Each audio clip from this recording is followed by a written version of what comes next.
إن الحمد لله نحمده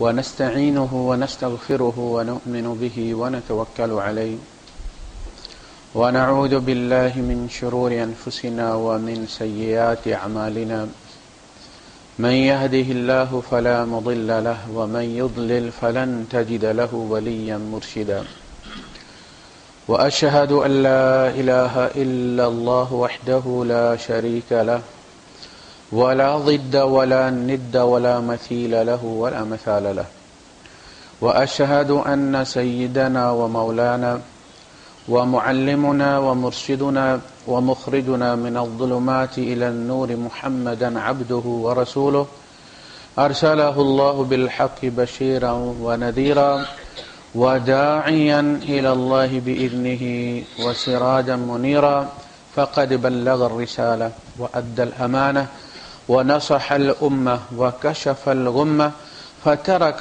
أمته على المحجة البيضاء ليلها كنهارها لا يزيغ عنها إلا هالك اللهم صل وسلم وبارك عليه وعلى آله وأصحابه وأزواجه وذرياته وأهل بيته أجمعين أما بعد فأعوذ بالله السميع العليم من الشيطان الرجيم بسم الله الرحمن الرحيم له دعوة الحق والذين يدعون من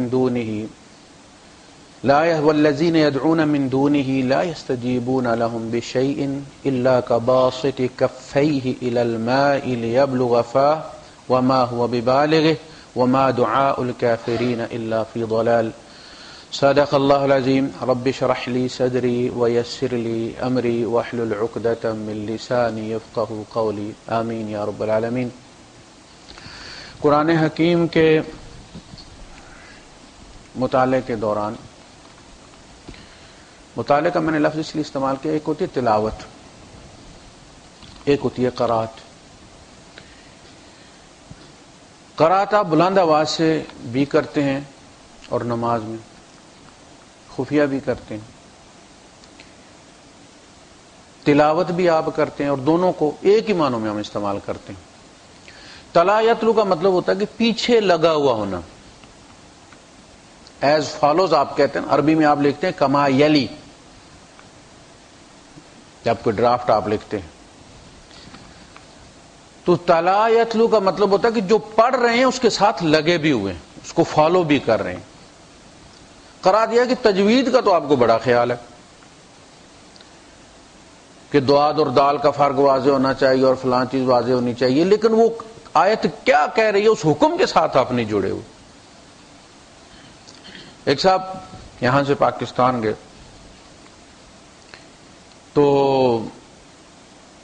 امام مسجد کے پیچھے انہوں نے تراویح پڑھی، اچھا اس کی قرات بہت اچھی تھی، اچھا یہ رو رو کے بحال ہو گئے ان کے پیچھے، سلام دعا بڑھائی مولوی صاحب کے ساتھ، تو ان کو پوچھا کہ آپ کو عربی کا قرآن کا ترجمہ آتا ہے؟ کوئی نہیں۔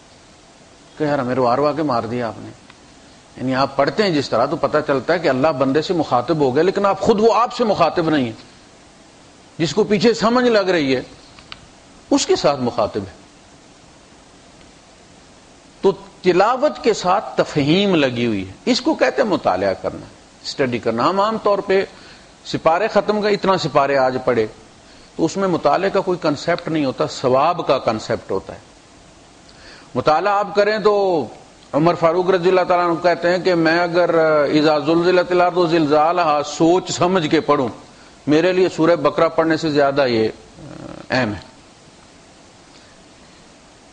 تو جب ہم تلاوت کرتے ہیں اور اللہ کا حکم دیکھتے ہیں کہ اللہ نے یہ حکم دیا، یہ حکم دیا، اچھا حکم بھی ہمارے یہاں ایک ہی معنی میں ہوتا ہے، اللہ نے حکم کا لفظ بھی استعمال کیا ہے اور امر کا لفظ بھی استعمال کیا ہے۔ ہم دونوں کا اردو ترجمہ حکم ہی کرتے ہیں، امر اللہ، یہ اللہ کا حکم ہے، واللہ یحکم، اللہ حکم دیتا ہے، ما یشاء، جو چاہتا ہے۔ جبکہ امر اور حکم میں زمین آسمان کا فرق ہے، حکم میں نہیں بھی شامل ہے اور امر بھی شامل ہے، حکم میں روکنا بھی شامل ہے، آرڈر دینا بھی شامل ہے، جبکہ امر میں صرف آرڈر دینا ہے اور نہیں میں روکنا ہے۔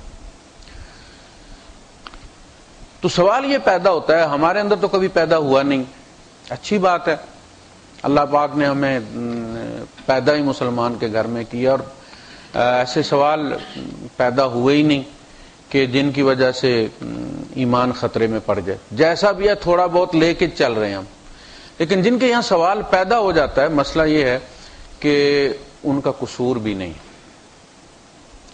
جب سوال پیدا ہو جاتا ہے تو جب تک وہ سوال سیٹسفائی نہ ہو تب تک وہ اندر سے جاتا نہیں، وہ ٹائم لائن سے ہٹ جائے گا، کہیں سٹور میں چلا جائے گا۔ اگر وہ مطمئن نہیں ہوا تو ہو سکتا ہے کہ جان کنی کے عالم میں وہ سوال پاپ اپ کر جائے اور آپ کے پاس جواب نہ، اور بے ایمانی کی حالت میں جان نکل جائے۔ یعنی جس بندے کے اندر سوال پیدا ہو گیا اس کو مطمئن کرنا بہت ضروری ہے۔ یہ مت سمجھے کہ بیٹے کو آپ نے دبا لیا ڈنڈے کے زور سے اور اس نے چپ کر لی اور آپ نے سمجھا کہ بیٹا سمجھ گیا۔ ہو سکتا ہے کہ یہ سوال کسی کمزور لمحے میں آ جائے اور ایمان ہاتھ سے نکل جائے۔ اسی لیے اولاد کے معاملے میں اللہ پاک نے جو 14-15 سال کا گریس پیریڈ رکھا نا، جس میں وہ مرفوع القلم ہوتے ہیں، ان کی نیکیاں بدیاں نہیں لکھی جاتی،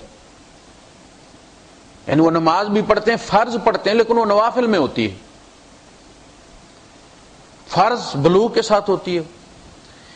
یہ جو پیریڈ ہوتا ہے یہ وہ ہوتا ہے جس میں وہ ہر سوال کر سکتا ہے، چونکہ وہ بڑھ رہا ہے تو اس کے اندر سوال پیدا ہو رہے ہیں۔ اسکول میں سوال ہی تو پیدا کرتے ہیں، علم نام ہی اس چیز کا ہے کہ وہ آپ کو ایک چیپٹر پڑھاتے ہیں، اس کے بعد اس کے 5-7 سوال بناتے ہیں کہ یہ سوال ڈھونڈو کہ اس پورے مضمون کے اندر یہ سوالوں کا جواب کہاں ہے۔ اس کے نتیجے میں جو علم انسٹال ہوتا ہے آپ کے اندر وہ ہے جو آپ ریپروڈیوس بھی کر سکتے، اگلے کو پڑھا بھی سکتے ہیں۔ صرف پڑھا ہوا ہونا ایک الگ بات ہے، پڑھانا الگ بات ہے۔ آپ کو پتا ہے ٹیچروں کو الگ کورس کروایا جاتا ہے۔ خیر، وہ سوال جب پیدا ہو جائے ان کے اندر تو اس دوران انہیں کر لینا چاہیے، اور ماں باپ کو ان کے سوالات کو سنجیدگی سے لینا چاہیے۔ 3 سال کا بچہ بھی، 4 سال کا بچہ بھی، 5 سال کا بچہ بھی جب سوال کرے تو اسے بس ایک کان سے سن کے دوسرے سے نکال نہیں دینا۔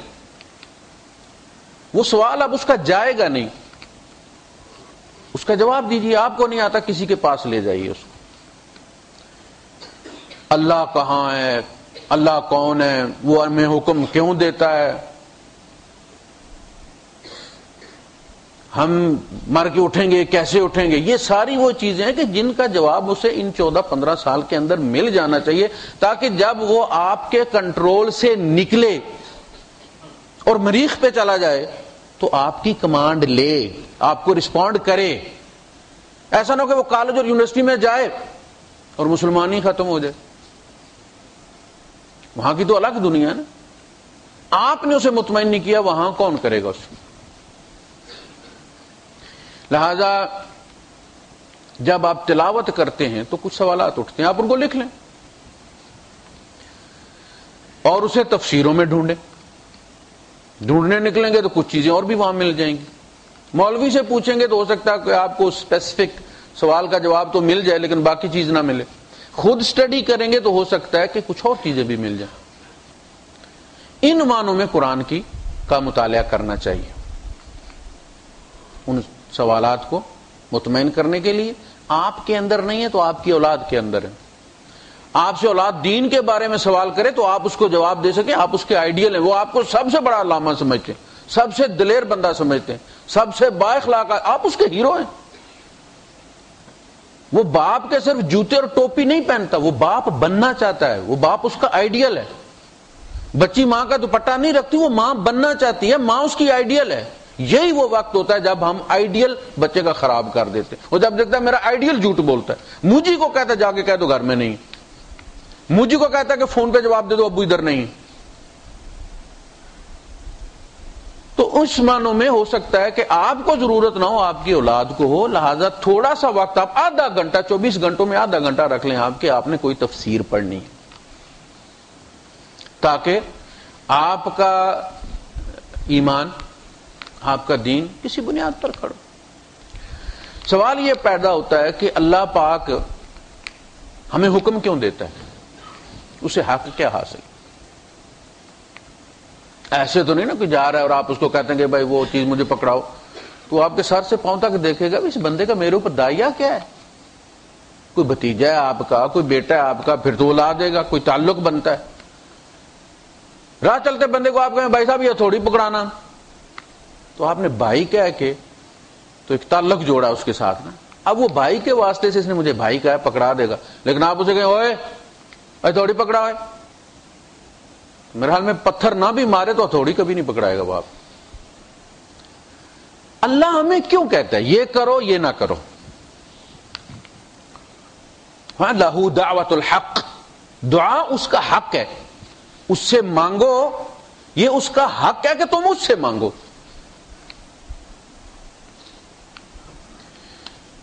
اور اسی سے مانگنا حقیقی مانگنا ہے، اس لیے کہ باقی تو کسی کا کچھ بھی ہے ہی نہیں نا، جس کی چیز ہی نہیں اس سے مانگنا ہی بے وقوفی ہے۔ کون سی منطق ہے، کون سا فلسفہ یہ کہتا ہے کہ ایک چیز میری نہیں ہے اور آپ مجھ سے آ کے مانگیں کہ بھائی صاحب اس گاڑی کی چابی دے دیں؟ پہلے آپ یہ کنفرم کریں گے کہ یہ گاڑی کس کی ہے، فلاں چیز کس کی ہے، پھر آپ اس متعلقہ آدمی کے پاس جائیں گے کہ بھائی صاحب یہ تھوڑی دیر مجھے چیز چاہیے، مہربانی کر کے آپ دیں گے؟ پہلے یہ تو تحقیق کرو یہ سب کچھ ہے کس کا، پھر دعا کرو۔ وہ جن کے پاس تم جاتے ہو وہ بھی کسی کی عبدیت میں ہے، کسی کے غلام ہیں، کسی کی ملکیت ہیں، جب چاہ اس نے پیدا کیا، جب چاہ مار دیا۔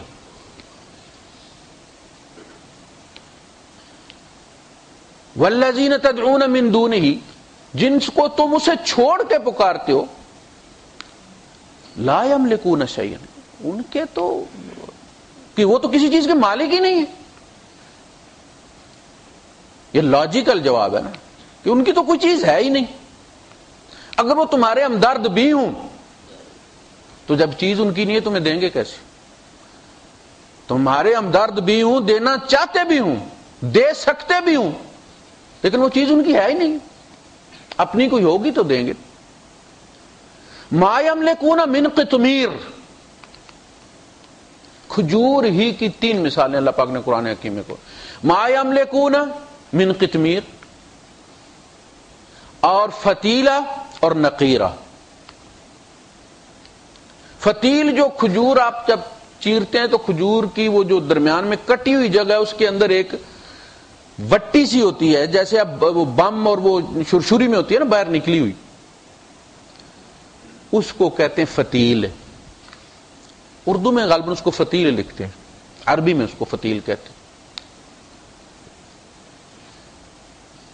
وہ ایک لمبی سی رسی ہوتی ہے، چھوٹی سی کوئی، وہ کھجور کی کٹی ہوئی جگہ میں پڑی ہوئی ہوتی ہے ایسے کر کے، وہ فتیل ہے۔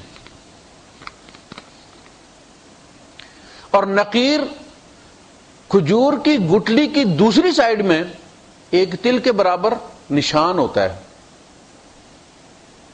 اس کو نقیر کہتے ہیں، جسے ہمارے یہاں ترجمہ کرتے ہیں کہ تل کے برابر بھی مالک نہیں ہے، وہ تل جتنا ہی ہوتا ہے، تل سے بھی چھوٹا ہوتا ہے، وہ ہے مثال اس کی۔ اب وہ جب آپ کو پتا یہ ان کے دن رات کا کھاجا ہے عربوں کا، کھجور خود بھی کھاتے تھے، جانوروں کو بھی کھلاتے تھے، کوٹ کے ان کو وہ اس کی جو گٹلیاں ہیں خوراک بناتے تھے۔ اب جب وہ ہاتھ میں آتی ہے تو قرآن آتا ہے، یہ جو درمیان میں بٹی پڑی ہوئی ہے نا اس کے اندر، فتیل، فیتا جسے آپ کہتے ہیں، جس کو آگ لگاتے ہیں، یہ اس فیتے کے مالک بھی نہیں۔ کتنا سارا ہوتا ہے وہ، اس گٹھلی کو پلٹ لو ذرا، اس کی دوسری طرف جو نشان ہے اس کے بھی مالک نہیں۔ اب وہ جب آپ کھجور اور گٹلی، کھجور کو کھولتے ہیں تو گٹلی اور کھجور کے درمیان ایک پتلا سا کفن نما چیز ہوتی ہے، ایک پردہ ہوتا ہے، وہ قطمیر ہے۔ وہ پردہ جھلی جو ہوتی ہے ٹرانسپیرنٹ سی، وہ قطمیر ہے، اس کے بھی مالک نہیں۔ تو مانگنے کیا جاؤ گے تم؟ بیٹا، بیٹی، جاب، اولاد، دولت، اشرفیاں، زمین، کیا مانگو گے تم ان سے؟ اللہ پاک نے پوری شان رکوع پورا بیان کر دینے کے بعد فرمایا ذالکم اللہ ربکم لہ الملک، اور یہ ہے تمہارا رب. ذرا دیکھو تو سو بیس للظالمین بدلا. ظالموں کتنا برا متبادل تم چنتے ہو. چلو ٹھیک ہے غلطی ہو گئی. میں کتنا غصہ چڑھتا تھا وہ علادین کی اس نوکرانی پہ کہ جو نیا چراغ لے کے تو پرانا دیو والا چراغ دے دیتی ہے. تم تو اسے بھی بے وقوف ہو.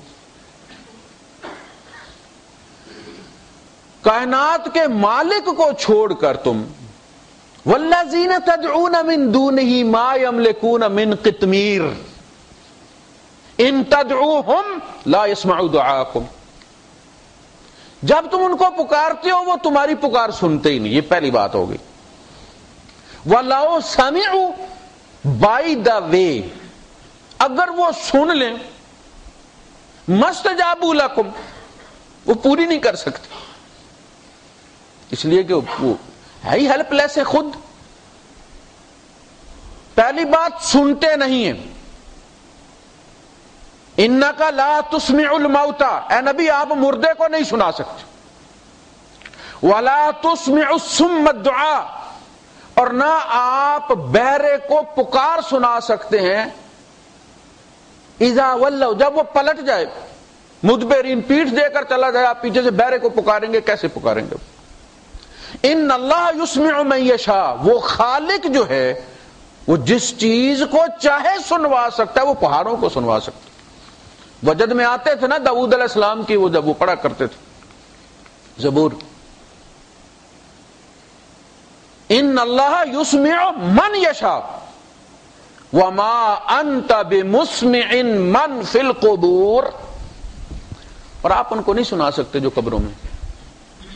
نبی نہیں سنا سکتے تو کیسے اس کو سنا سکتا جو 6 فٹ نیچے گاڑا ہوا تو نے.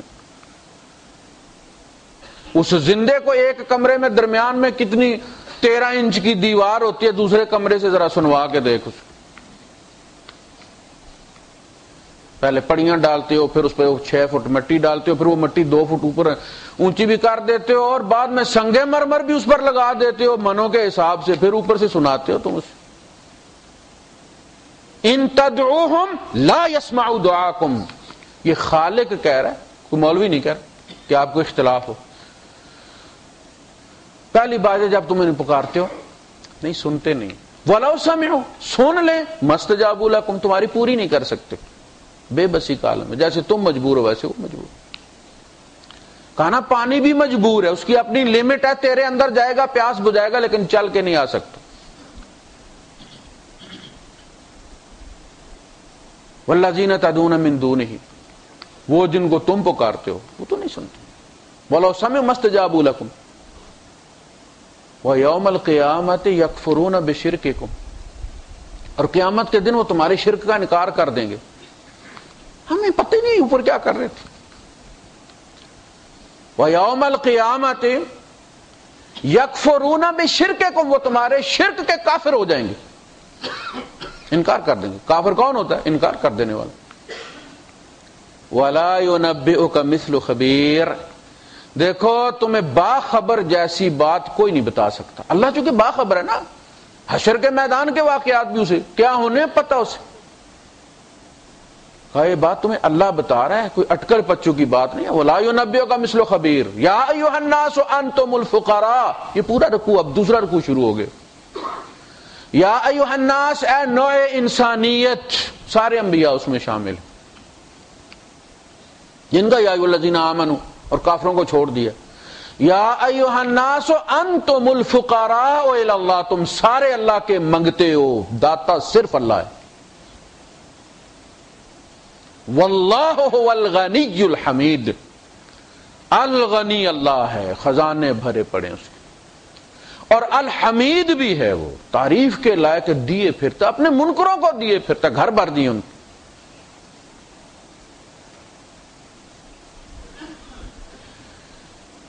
تو اسے حق کیا حاصل ہے. کہا کہ پہلی بات اس کا قولاً اس کا حق ثابت ہوتا ہے کہ لا الہ الا اللہ. فَاعْلَمْ أَنَّهُ لَا إِلَٰهَ إِلَّا اللَّهُ یہ بات اچھی طرح جان لو کہ اللہ کے سوا کوئی الہ نہیں. جب الہ نہیں ہے تو پھر قانون سازی کا حق بھی کسی کو نہیں ہے. ان الحکم الا للہ، حکم صرف اللہ دے گا. واللہ یحکم ما یشاء، اللہ جو چاہتا ہے حکم دیتا ہے. ویہدی من یرید، جسے چاہتا ہے ہدایت دیتا ہے. تو اس کی توحید کا تقاضا یہ ہے، اس کی لا الہ الا اللہ کا تقاضا یہ ہے کہ اکیلا قانون ساز وہ ہے. نبی کریم صلی اللہ علیہ وسلم اس کی تشریح کرتے. فعل فرمایا ذالکم اللہ ربکم خالق کل شیء وخلق کل شیء فقدرہ تقدیرا. اس نے ہر چیز کو پیدا کیا، پھر اس کو اس کی صلاحیتیں دیں، تقدیرا، قدرت دی اس پر. پانی پیدا کیا تو پانی کو پیاس بجھانے کی قدرت دی. آنکھ پیدا کی تو آنکھ کو دیکھنے کی قدرت دی. قدرت کا مطلب ہوتا ہے فلاں فلاں چیز پر قادر ہے، کر سکتا ہے، قوت. نائٹ آف پاور لیلۃ القدر، اس میں لیلۃ القدر اس کو اس لیے کہتے ہیں، نائٹ آف پاور اس لیے کہتے ہیں کہ اسرائیل کو سال کی طاقت دے دی جاتی ہے کہ اتنے بندے آپ نے مارنے ہیں. ان بندوں کو مارنے کی طاقت اسے دے دی جاتی ہے، یہ نائٹ آف پاور ہے. میکائیل کو بتا دیا جاتا ہے کہ ان بندوں کا رزق اس سال کم ہونا ہے، اتنا زیادہ ہونا ہے، یہ نائٹ آف پاور ہے. اس میں رزق کم کرنے کی اور زیادہ کرنے کی پاور اسے دے دی. اگلے دن کی کوئی نہیں ہے اس کے پاس. فقدرہ تقدیرا، اس نے جب فرعون نے پوچھا کہ فمن ربکم یا موسیٰ، موسیٰ یہ تم لوگوں کا، تم دونوں کا رب کون ہے؟ قال ربنا الذی اعطى كل شیء خلقہ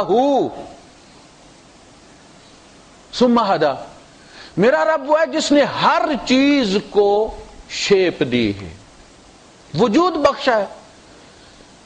ثم ہدی، پھر اس وجود کو کام کرنا سکھا دیا. اس بلی کو پتا ہے بچے کیسے پیدا کرنے، کیسے سمیٹنے ہیں، کیسے پالنے ہیں، کیوں جگہ تبدیل کرتی ہے، اسے پتا ہے کہ وہ بلے سے چھپاتی پھرتی ہے بچے کیونکہ وہ کھا جاتا ہے.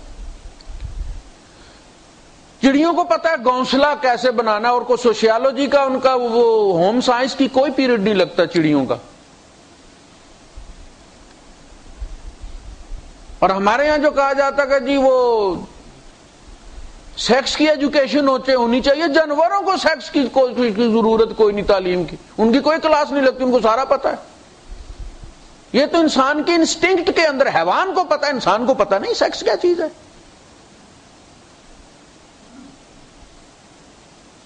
جو چیز اس نے پیدا کی ہے اس کو پتا ہے. بطخ کا بچہ نکلتا ہے تو پانی کی طرف دوڑتا ہے، اسے انڈے میں کس نے بتا دیا کہ پانی تیری زندگی ہے، ادھر جانا ہے، تو انہیں تیرنا ہے. چڑیا کا، مرغی کا بچہ پیدا ہوتا ہے، انڈے سے نکلتا ہے، کھانے والی چیز کی طرف دوڑتا ہے، دانے دنکے کی طرف دوڑتا ہے، اپنی ماں کا دودھ پینے کی کوشش کوئی نہیں کرتا. گائے کا بچڑا اٹھتا ہے سیدھا اس کی ٹانگوں میں جاتا ہے. کس نے اس کو گراف بنا کے سمجھا دیا ماں کے پیٹ کے اندر کہ یہاں سے دودھ نکلے گا؟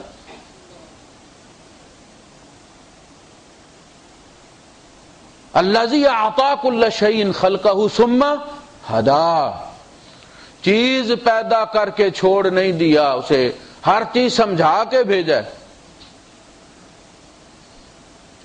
صرف انسان جیسی تخلیق کو جو رب کی تخلیق کا کلائمیکس ہے، جسے تخلیق کر کے رب نے قلم توڑ دیے، برش رکھ دیے، اس جیسی اور قیامت تک اب کوئی مخلوق نہیں آئے گی. فرمایا اگر ہم چاہتے تو ہم اس سلسلے کو جاری رکھتے، تمہیں کسی اور مخلوق میں تبدیل کر دیتے، تمہاری جگہ کوئی اور عزیز ہو جاتی ہمیں. کما انشاکم من ذریۃ قوم آخرین، جس طرح تمہیں دوسروں سے انشاء کر کے اس نے بنایا، تم سے انشاء کر کے کوئی اور مخلوق بنا سکتا تھا وہ. وَلَوْ نَشَاءُ لَجَعَلْنَا مِنْكُمْ مَلَائِكَةً فِي الْأَرْضِ يَخْلُفُونَ، ہم تمہارے گھروں میں فرشتے پیدا کر دیتے، ہم انسان پیدا کرتے. اللہ نا خالق. تو دوسرا حق اس کا تخلیق، اس نے ہمیں تخلیق کیا، ہمارے اندر صلاحیتیں اس نے رکھی ہیں. اور کوئی بھی چیز آپ 15 درم کی، کوئی 10 درم کی چیز لیں، اس کے ساتھ ایک لیفلیٹ ہوتا ہے جس میں لکھا ہوتا ہے کہ اس کو پہلے غور سے پڑھیں. دوا آتی ہے تو کہا جاتا ہے کہ جی سب سے پہلے اس کو کیئرفلی ریڈ کریں. آپ اس کو، یہی میں کہتا ہوں قرآن کو کیئرفلی ریڈ کریں کہ وہ کیا کہتا ہے. یہ جو آپ کو صلاحیتیں اللہ پاک نے دے دی ہیں، تخلیق کی صلاحیت آپ کے اندر رکھی ہے اور کسی کے اندر نہیں رکھی. چڑیوں نے آج گھونسلہ بنانا اس طرح شروع نہیں کیا، ہزاروں سال سے اسی طرح بنا رہی ہیں. مگر آپ جس طرح آج مکان اور بلڈنگیں اور ٹاورز بنا رہے ہیں، آپ پہلے ایسے نہیں بناتے. یہ تخلیق، امیجینیشن ہے. آپ ایک چیز کا خیال کرتے ہیں، اس خیال کو پیپر پر ٹرانسفر کرتے ہیں، جس کو نقشہ بنوانا کہتے ہیں. آپ وہ کنسلٹنٹ کرتا ہے کہ آرکیٹیکٹ سے یہ سارے سلسلے وہ کرتا ہے. اس کے بعد وہ پھر کنسٹرکشن کا سلسلہ چلتا ہے اور پھر اس کو مٹیریلائز کیا جاتا ہے، ذہن والا پیپر پر، پیپر والا زمین پر. یہ جو خلیفہ ٹاور ہے یہ پہلے کسی کے دماغ میں آیا تھا. اللہ کہتا ہے سارے کام میں کرتا ہوں، تم میری سوچ ہو، تمہیں سوچا بھی میں نے، اس سوچ کو لوح محفوظ پر میں نے ٹرانسفر کر دیا. لوح محفوظ سے پھر تم پیدا ہوتے چلے، تمہارا پرنٹ نکلتا چلا جا رہا ہے.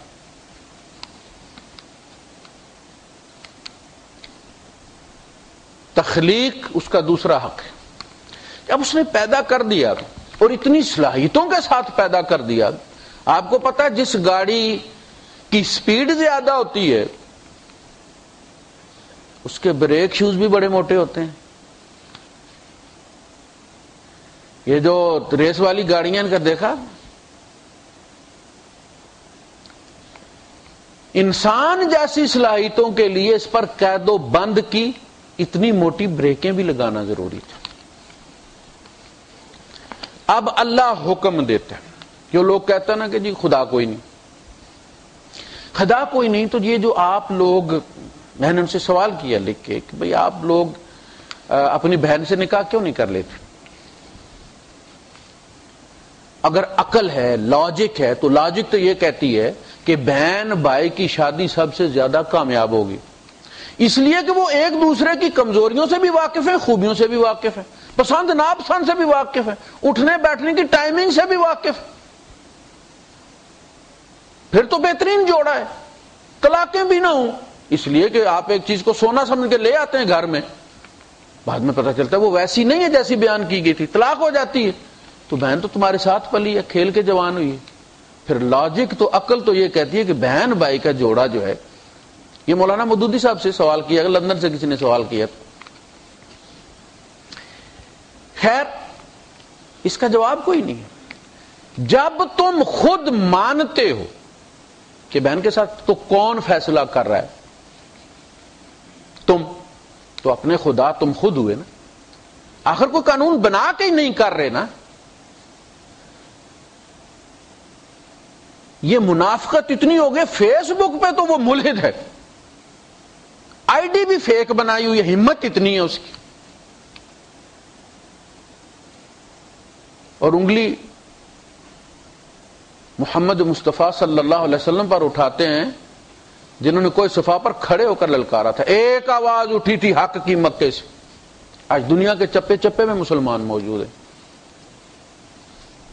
فیک آئی ڈی استعمال کر کے ایک ایسی شخصیت پر انگلیاں اٹھاتے ہو جس نے کوئی صفحہ پر اپنے آپ کو دشمنوں کے مجمع میں،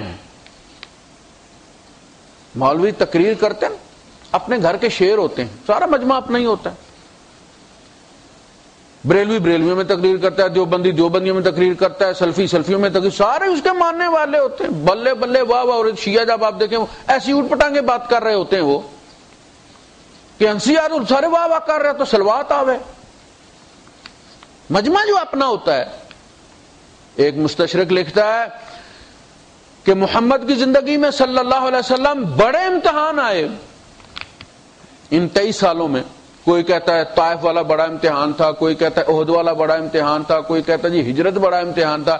کہتا ہے میں یہ کہتا ہوں کہ محمد کی زندگی کا سب سے بڑا امتحان وہ تھا جب اس نے کوئی صفحہ پہ کھڑا ہو کے اپنے آپ کو دشمنوں کے حوالے کر دیا تھا، کیف وجدتمونی، تم نے مجھے کیسا پایا۔ ہم یہ بات کسی کو کہہ سکتے ہیں؟ وہ لکھتا ہے کہ اگر اس دن ایک انگلی اٹھ جاتی محمد کے کردار پر تو اسلامی تحریک نام کی کوئی چیز نہ ہوتی، قرآن نام کی کوئی کتاب نہ ہوتی۔ سارا اسلام محمد کی ذات پر کھڑا ہے۔ وہ منہ کہتا ہے یہ اللہ کا کلام ہے تو ہم اس پر ایمان لاتے ہیں، کوئی مور اللہ کی نہیں لگی ہوئی۔ اگر اس منہ سے جھوٹ ثابت ہو جائے بچپن میں بھی تو قرآن بھی گیا، اسلام بھی گیا۔ یہ ہے محمد کی ذات اقدس، اللہ پاک کا کروڑوں کروڑوں درود اور سلام ان پر، سارا اسلام ان پر ڈیپینڈ کرتا ہے۔ وہ کہتا ہے سارا اسلام، ساری ہجرتیں، ساری جنگیں، ساری تحریک محمد کے اس دن پر کھڑی ہے کہ دشمنوں کے سامنے اپنے آپ کو پیش کر دیا، تم نے مجھے کیسا پایا۔ قرآن کہتا ہے اے نبی آپ ان سے کہو فقد لبثت فیکم عمرا من قبلہ افلا تعقلون، میں تم میں ایک عمر گزار چکا ہوں۔ انسان جھوٹ بولتا ہے تو بچپن میں بولتا ہے، جھوٹ بولتا ہے تو جوانی میں بولتا ہے۔ تم میرے بچپن پر بھی انگلی رکھ کے نہیں کہہ سکتے کہ انہوں نے جھوٹ بولا تھا، میری جوانی پر بھی ایک جھوٹ ثابت نہیں کر سکتے۔ جب میں بوڑھا ہو رہا تھا تو میں نے جھوٹ بولنا تھا۔ کیسر نے یہی پوچھا تھا نا ابو سفیان سے، کہا تمہیں جھوٹ کا تجربہ ہوا ہے کبھی زندگی میں؟ اس بندے سے تمہارے اندر جو پیدا ہوا ہے، باہر سے نہیں آیا ہوتا نا، ویزا لے کے بندہ آ گیا انجینئر بن کے، پتہ نہیں پیچھے بندہ مار کے آیا ہو، کہا وہ تمہارے اندر پیدا ہوا ہے، کیا تمہیں جھوٹ کا تجربہ ہوا ہے؟ ان کا کبھی نہیں ہوا۔ بچپن سے جب سے اس وہ بندہ پیدا ہوا ہے ایک دن کا جھوٹ بھی ثابت نہیں۔ اس نے کہا جو بندوں پر جھوٹ نہیں بولتا وہ اللہ پر جھوٹ بولے گا۔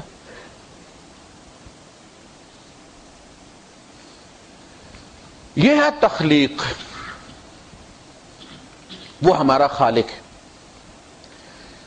صلاحیتوں کے ساتھ پیدا کیا ہے اور وہ حکم دیتا ہے۔ اب حکم کو سمجھ لیں، آپ کو پتا چلے۔ دیکھیں جو ہوتے ہیں نا دوسری زبانیں ہوتی ہیں وہ بانج زبانیں ہوتی ہیں، ان کے پیچھے بیک گراؤنڈ کوئی نہیں ہوتا۔ عربی زبان کا کمال یہ ہے کہ ہر لفظ اپنے پیچھے، جیسے آپ گھر کی ٹوٹی کھولتے ہیں نا، چھوٹی سی ہوتی ہے، پیچھے بہت بڑا ٹینک ہوتا ہے اس کے، ہزاروں گیلن کا۔ عربی زبان ہوا ایک لفظ کھولو سمندر ہے اس کے پیچھے مفاہیم کا۔ حکم کیا چیز ہے جو اللہ ہمیں دیتا ہے اور ہمیں ماننا واجب ہے، یہ ذرا سن لیجیے آپ۔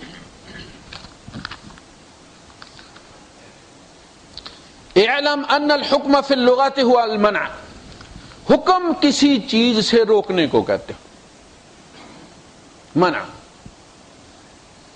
کسی کو گرنے سے بچانے کے لیے، ٹھوکر کھانے سے بچانے کے لیے، کسی حادثے سے بچانے کے لیے، کسی جرم سے بچانے کے لیے۔ پھر اس کی آگے قسمیں ہیں۔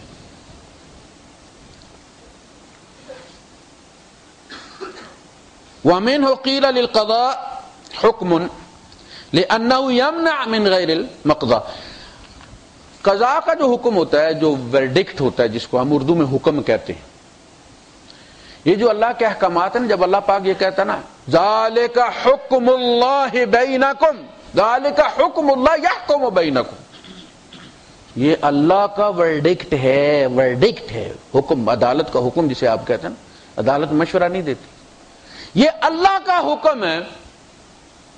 اپیل کا حق وہاں رکھا جاتا ہے جہاں خطا کا امکان ہوتا ہے۔ پہلے سیشن کو سزائے موت کا حق حاصل نہیں تھا، وہ 14 سال تک سزا، پہلے 7 تک دے سکتا تھا، پھر 14 سال تک سزا، سزائے موت نہیں دے سکتا تھا.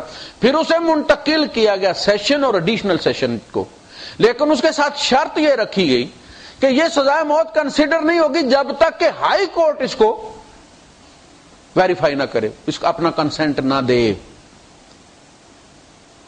کوئی اپیل کرے نہ کرے، آٹومیٹکلی وہ سیشن کا فیصلہ جو ہے وہ ہائی کورٹ میں چلا جاتا ہے فیصلہ بننے کے لیے. سیشن سے چونکہ غلطی کا امکان ہوتا ہے، لہذا ہائی کورٹ میں اس کو 2 جج سنتے ہیں، ان کا تجربہ بھی زیادہ ہوتا ہے. ان سے بھی غلطی کے امکان کو رد کرنے کے لیے اپیل کی جاتی ہے. سرکار انہوں نے یہ چیزیں سنی ہیں، لیکن عدالت نے جو استنباط کیا ہے اس میں سے ہمیں اس سے اتفاق نہیں ہے. عدالت یہاں خطا کھا گئی ہے. آپ فیصلہ کریں، سپریم کورٹ میں اپیل ہوتی، وہاں 3 جج بیٹھتے،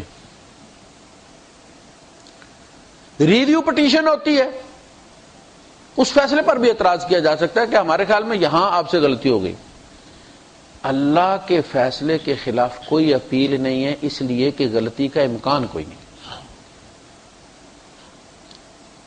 ذالک حکم اللہ یحکم بینکم، یہ اللہ کا ورڈکٹ، اللہ کے فیصلے کے خلاف اپیل کوئی نہیں.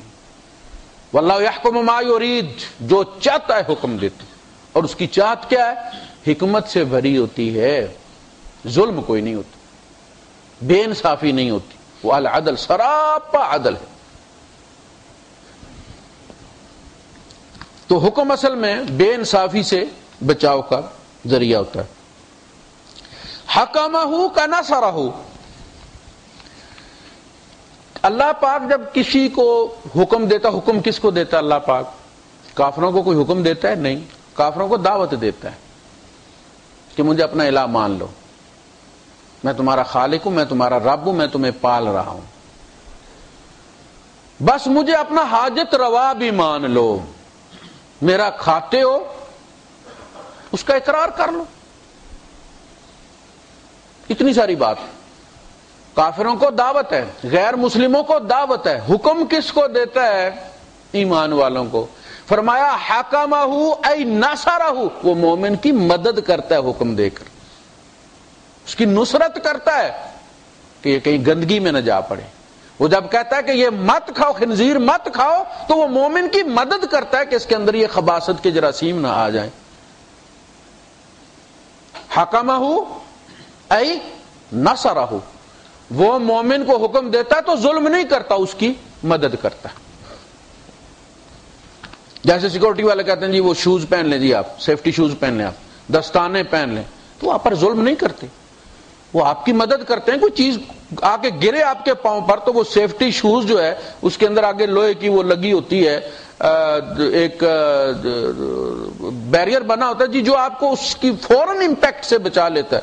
کچھ لوگ وہ 10 دنوں والے پکڑ کے پہن لیتے ہیں، یہ سیفٹی شوز ہو گئے، فائدہ ہی کوئی نہیں. تو وہ آپ اپنا بھلا کر رہے ہیں کہ جی سستے خرید رہے ہیں، لیکن آپ اپنے ساتھ دشمنی کر رہے ہیں. جس نے قانون بنایا وہ آپ کی مدد کر رہا ہے کہ آپ زخمی نہ ہو جائیں. شوز پھر بھی آ جاتے ہیں، پاؤں نہیں ملتا. پھر وَأَحْكَمَهُ كَأَكْرَمَهُ، وہ جب اسے حکم دیتا ہے تو اس کو عزت عطا کرتا ہے. اکرمہ، کرامت عطا کرتا ہے کہ بہن سے نکاح نہیں کرنا. یہ بڑی ذلت کی بات ہے. حرمت علیکم امہاتکم، تم پر تمہاری مائیں حرام کی گئی ہیں تاکہ تمہیں کرامت حاصل ہو، رشتوں کی کرامت، ادب اور احترام. حرمت علیکم امہاتکم وبناتکم واخواتکم، یہ فوری 3 رشتے. تو یہ کیا ہو گیا؟ یہ اکرمہ. اللہ پاک کچھ رشتوں کو عزت و توقیر دینا چاہتا ہے. مودودی صاحب نے یہ جواب دیا اس کو. بندے نے کہا جی میرا یہ تو بہترین جوڑا میری بہن ہے، یہ اسلام درمیان میں کون ٹانگ اڑاتا ہے؟ تو انہوں نے کہا کہ دیکھو کچھ رشتے ایسے ہوتے ہیں کہ جن پر بندہ سوچ بھی نہ سکے اس قسم کی بات.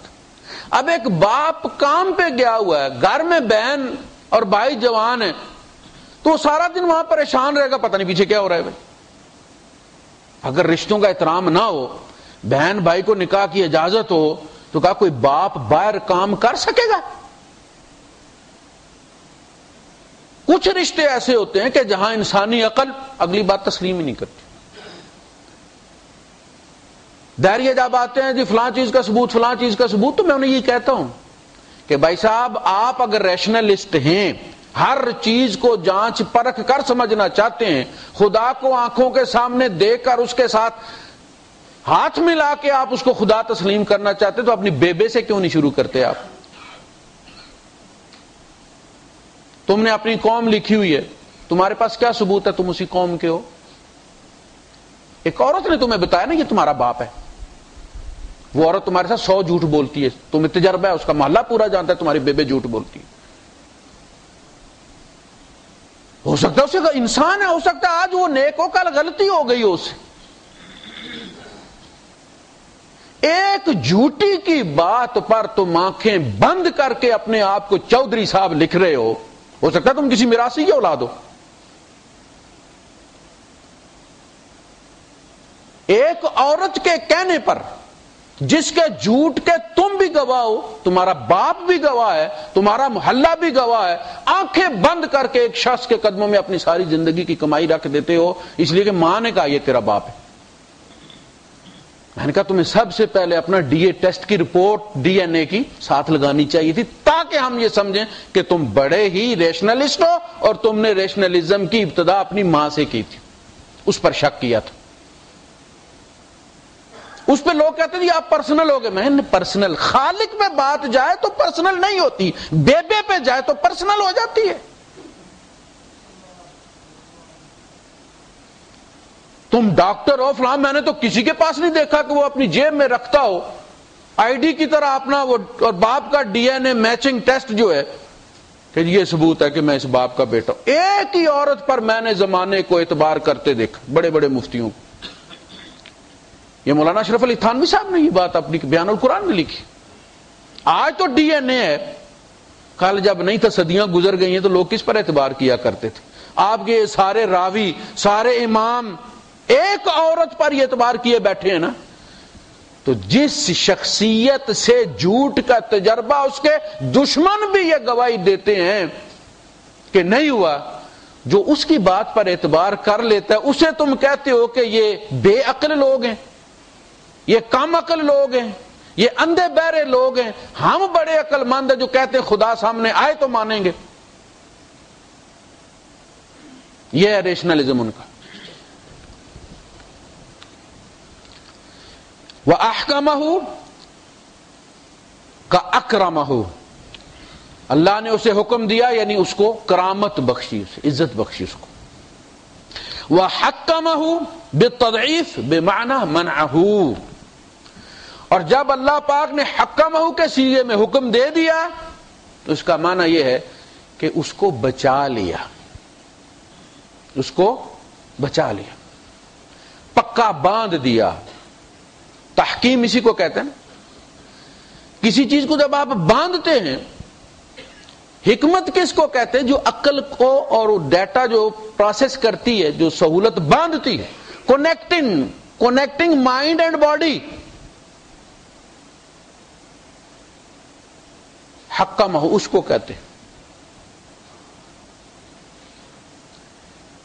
تو اس کا مطلب یہ منعہ، اس کو بچا لیا گڑھے میں گرنے سے، جہنم سے میں گرنے سے۔ اللہ پاک نے فرمایا وَكُنْتُمْ عَلَى شَفَا حُفْرَةٍ مِّنَ النَّارِ فَأَنْقَذَكُم مِّنْهَا، تم آگ کے گڑھے کے کنارے پہنچے ہوئے تھے، اگلا سٹیپ تمہارا ایک سانس کی بات تھی نا، ادھر سے رکتی ادھر سے جہنم تھی۔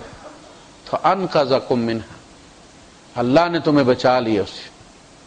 اب آگے دیکھیں یہ نکلا کہاں سے، اس کا مصدر کیا ہے، اس کے پیچھے بیک گراؤنڈ کیا ہے، اس حکم کے پیچھے۔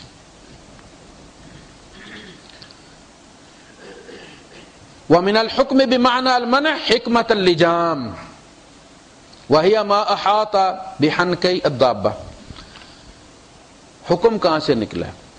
حکمت کس کو کہتے تھے عرب؟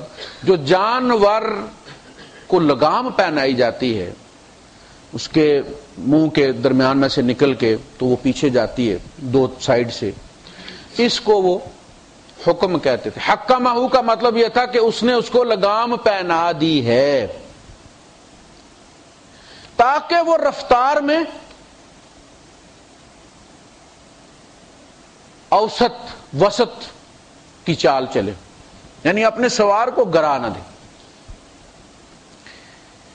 تو یہ جو احکامات کا مطلب اللہ نے حکم دیا کہ انسان اپنی اس کے اندر سیکس کی رکھی ہے اللہ پاک نے صلاحیت، وہی ریپروڈیوسنگ سسٹم ہے، لیکن اس کے لیے حد مقرر کر دی، لگام لگا دی کہ ان چیزوں میں نہیں استعمال ہونا چاہیے، ان میں استعمال کرو. جن میں استعمال کا ممانعت کی گئی ہے اس میں بھی اگر کوئی کمی بیشی کرتا ہے تو ہلاکت ہے. جن میں اللہ پاک نے حکم دیا کہ یہ رستے کھلے ہیں ان میں نہ چلنا بھی ہلاکت ہے. یہ سوال ہونا، میں نے ہمیشہ یہ کہا کہ حق کہاں ہے؟ حق یہ ہے کہ پوری انسانیت یا پورے مسلمان کا مسلمان معاشرہ جو ہے وہ اس پر چلنے کا حق رکھتا ہے. اگر سارے فیصلہ کر لیں کہ اس پر چلنا ہے تو نظام زندگی الٹپ نہ ہو جائے، نظام زندگی درہم برہم نہ ہو جائے، پھر تو وہ حق ہے. اگر وہ کوئی ایسی چیز ہے کہ ایک آدھ بندہ کر لے تو کوئی مسئلہ نہیں، لیکن اگر سارے مسلمان فیصلہ کر لیں کہ ہم نے یہی کرنا، اس لیے کہ حق تو سب کو حاصل ہے نا، اللہ کا قرب حاصل کرنے کا موقع تو سب کو ہے. اگر سارے ہی فیصلہ کر لیں کہ ہم نے ولی اللہ بننا، شادی نہیں کرنی، تو آپ کا کیا خیال ہے انسان پھر کیکر کے ساتھ لگا کریں گے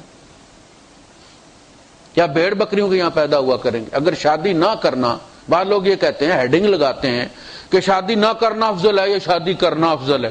اور اللہ کے بندو، اللہ کے حکم کے باوجود وَأَنكِحُوا الْأَيَامَ مِنكُمْ، اپنے چھڑے فوراً بیاؤ، یہ چلتے پھرتے بارودی سرنگے ہیں. اور نبی کے یہ کہہ دینے کے بعد اور 9 شادیاں کرنے کے بعد، النکاح من سنتی فمن رغب عن سنتی فلیس منی، نکاح میری سنت ہے، جس نے میری سنت کو ناپسند کیا وہ میری امت میں سے نہیں. اب بھی کوئی گنجائش باقی ہے یہ سوچنے کی کہ شادی کرنا افضل ہے یا نہ کرنا افضل ہے؟ کوئی نہیں کر سکتا اسے مجبور نہیں کیا جائے گا، وہ کھلا نہیں سکتا، توجہ نہیں دے سکتا. ہو سکتا ہے آپ کو ہٹا کٹا نظر آتا ہے، وہ نامرد ہے، اس سے پوچھے بغیر، اس کی مرضی کے بغیر آپ کوئی بچی لائیں گے، دوسروں کا گھر برباد کر دیں گے. ایک آدھ بندہ ایسا کر لے تو اس میں تقوی والی کوئی بات نہیں کہ فلاں صاحب نے ساری زندگی شادی نہیں کی. رابعہ بصری، اگر شادی نہ کرنا افضل ہوتا تو فاطمہ تو زہرا نہ شادی کرتی، پھر نبی کی بیٹیاں شادی نہ کرتی. رابعہ بصری کا عمل سنت نہیں ہے ہمارے لیے، نبی کی بیویوں اور بیٹیوں کا عمل سنت ہے، وہ اسوہ ہیں. تو افضلیت تو نبی کی سنت کو ہوگی، باقی ہر بندے کی اپنی ذاتی مجبوریاں ہیں. ہم انسسٹ نہیں کرتے، لیکن یہ سوال کبھی نہیں اٹھتا کہ جو کام میرے نبی نے کر دیا ہے اس کے بعد کوئی اور افضل طریقہ باقی ہے.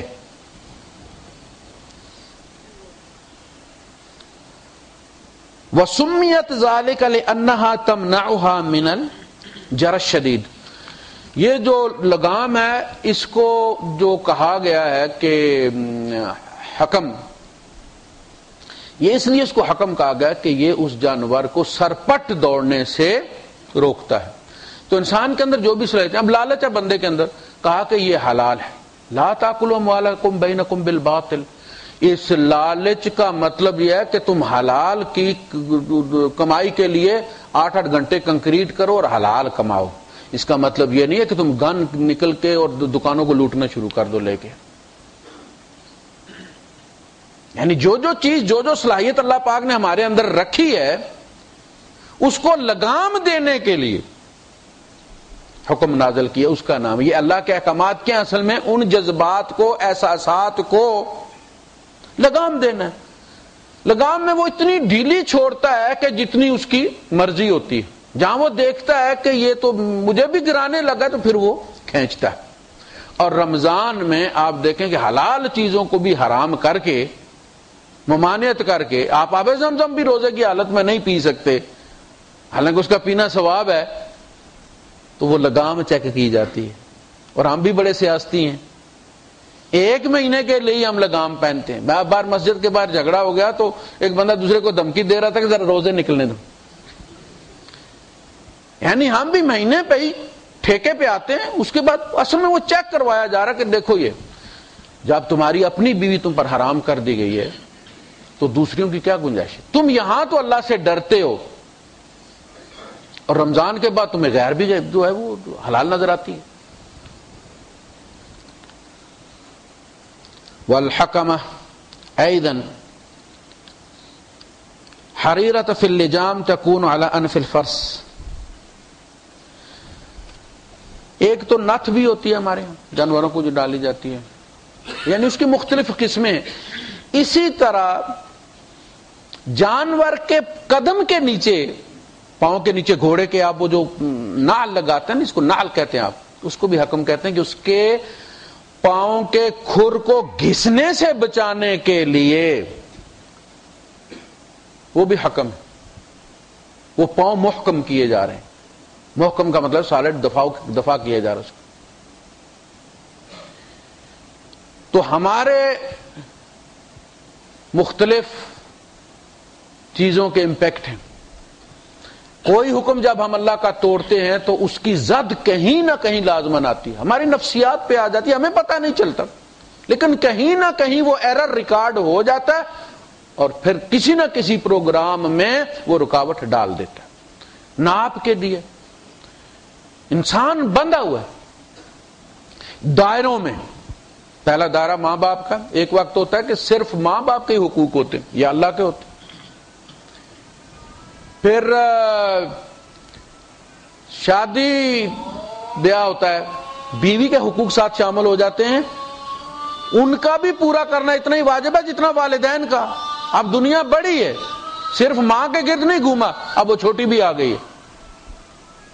وآخر دعوانا الحمدللہ رب العالمین۔